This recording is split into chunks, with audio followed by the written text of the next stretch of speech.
बेटा हफ्ते में दिन होते हैं 7 डेज इन अ वीक। तो पहली मेरी आपसे बहुत स्ट्रांग रिक्वेस्ट है कि आपको मिनिमम अटेंडेंस कितनी मेंटेन करनी है 75 से 80% के आसपास, कई जगह 75, कई जगह 80 होती है। हफ्ते में बेटा आपके पास 7 डेज होते हैं, 7 डेज इन वीक। इसमें से बेटा एक संडे तो आपको मिलता ही है, तो 1 तो संडे आपके पास है ही। बेटा एक आपको ना हॉलीडे करनी पड़ेगी खुद की। ऐसे क्या हो गया, अब आपके पास 2 दिन हो गए नॉन अटेंडिंग वाले। अब आप कहोगे सर इससे परसेंटेज तो नहीं डाउन हो जाएगा अटेंडेंस का? नहीं बेटा, अभी भी आप हफ्ते में कितने दिन स्कूल जा रहे हो? 6 में से 5 दिन अभी भी आप स्कूल जा रहे हो। 5 आउट ऑफ 6 डेज अभी भी आप स्कूल जा रहे हो। तो बेटा अभी भी आपकी अटेंडेंस कितनी हो गई? 5 आउट ऑफ 6 कितना परसेंट हो गया? निकाल लो। 5 आउट ऑफ 6 पर अभी भी बेटा आपकी 83% अटेंडेंस है। तो आप एलिजिबल हो बेटा अभी सारी चीजों के लिए। 83% अटेंडेंस अभी भी आपकी बन रही है। तो आपको हफ्ते में बेटा प्लान करके एक दिन का तो छुट्टी मारना ही है, वो टाइम वेस्ट नहीं होने देना है। अब भाई जिसके स्कूल में वो चीजें हो रही है जो उसके फ्यूचर के लिए इंपॉर्टेंट है, तो आप जाओ। जो बच्चे कहते हैं मेरे स्कूल में टाइम वेस्ट हो रहा है, मैं उसके लिए, ऐसा ना हो स्कूल वाले सरकार ये वीडियो देख ले बोले कि अलग पांडे कह रहा है कि स्कूल छोड़ दो भाई, स्कूल की पढ़ाई अच्छी नहीं है। मैं तो कहता हूँ कोचिंग संस्था का एग्जिस्टेंस ही गलत है। It's a challenge on society. हमारे जैसे कोचिंग संस्था को नहीं होना चाहिए था। आइडियली स्कूल इतने अच्छे होने चाहिए। खैर एनीवेज, ये बहुत लंबा चर्चा होगा, इसको छोड़ते हैं। तो बेटा अगर आप स्कूल्स जा रहे हैं और आपका टारगेट कॉम्पिटिटिव एग्जाम है और स्कूल में कॉम्पिटिटिव एग्जाम की तैयारी नहीं होती है, तो एक छुट्टी मारेंगे तो भी 83% बहुत हैवी अटेंडेंस है कि ऑल्टरनेट वीक में, किसी वीक में 2 छुट्टी, किसी वीक में 1 छुट्टी भी कर सकते हैं। उसके हिसाब से भी आपकी अटेंडेंस 75% मेंटेन रहेगी। मैं ये भी बताता हूँ, अगर आप एक वीक में 1 हॉलीडे लेते हो और नेक्स्ट वीक में आप 2 हॉलीडे लेते हो, अगर बेटा आप ये खेल खेल जाते हो, एक वीक में 1 हॉलीडे, नेक्स्ट वीक में 2 हॉलीडे, तो महीने में 4 हफ्ते होते हैं, तो 2 वाले 4 हो गए और 1 वाले भी 2, तो कितनी टोटल कितनी हो गई? टोटल हॉलीडे इन मंथ, टोटल हॉलीडे इन मंथ बेटा कितना हो गया आपका? 1 और 2, 2 4 और 6 हो गया बेटा, 6 हॉलीडे।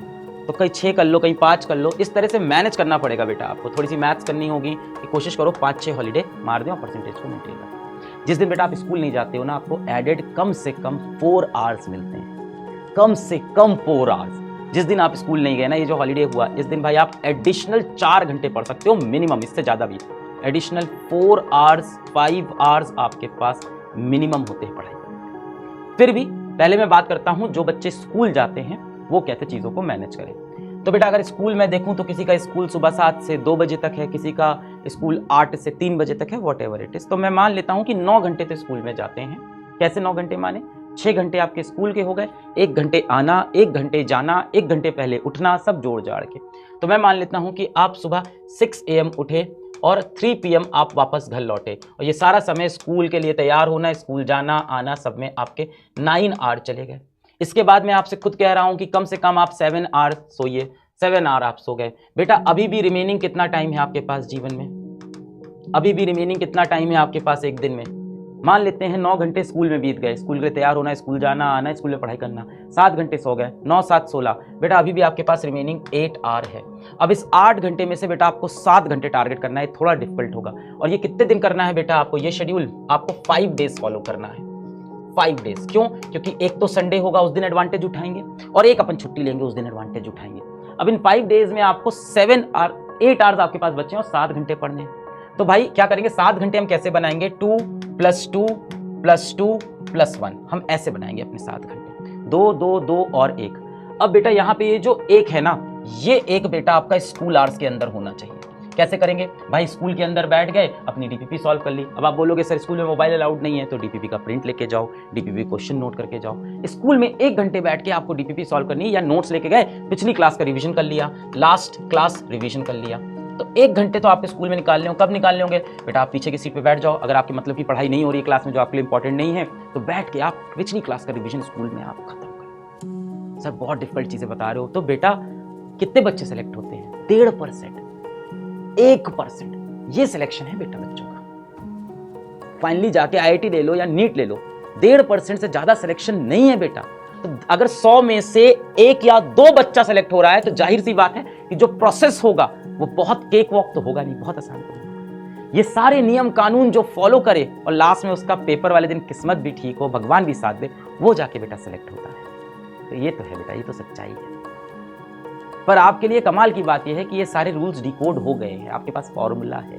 कितने बच्चों के पास ये फॉर्मूला ही नहीं, उनको पता ही नहीं क्या करना है। तो बेटा एक क्लास आपने यहाँ पे कर ली, इसके बाद मानता हूँ आप 3 बजे घर आए। भाई अपने अपने हिसाब से टाइम ले लेना, मैंने 9 घंटे लिया है, आपका हो सकता हो 3 की जगह 4 बजे हो या 2 बजे हो। 3 PM आए। अब बेटा आपको 6 आवर और पढ़ने हैं, 6 आवर आपको और पढ़ने हैं, और आपके पास बचे कितने हैं 8 आवर। तो बेटा आपको इसको 3 में डिवाइड कर देना है। तो 3 में डिवाइड करते हैं।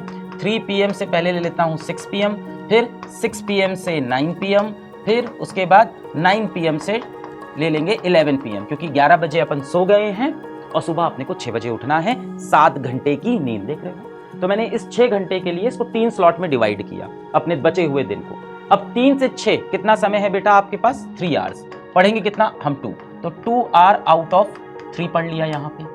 फिर 6 से 9 कितना समय है 3 आवर्स, कितना पढ़ेंगे बेटा फिर से 2 आवर आउट ऑफ 3, यहाँ पे भी पढ़ लिया। फिर 9 से 11 कितना समय है इस बार 2, इस बार पूरा 2 घंटे पढ़ना पड़ेगा, 2 आवर आउट ऑफ 2। अब मुझे पता है इन सब में आपको अपना खाना पीना सब मैनेज करना पड़ेगा। यानी अगर आप ध्यान से देखो तो आपके शेड्यूल में सोशल मीडिया के लिए, दोस्ती यारी के लिए, घूमने फिरने के लिए बहुत जगह है, अगर बेटा आपके सपने छोटे हैं, अगर आपका एम छोटा है। अगर आपका एम बड़ा है तो कोई जगह नहीं। इतना रिगरस शेड्यूल फॉलो करने के बाद 2, 2, 4, 2, 6 और एक 7, तब जाके बेटा आप 7 आवर स्टडी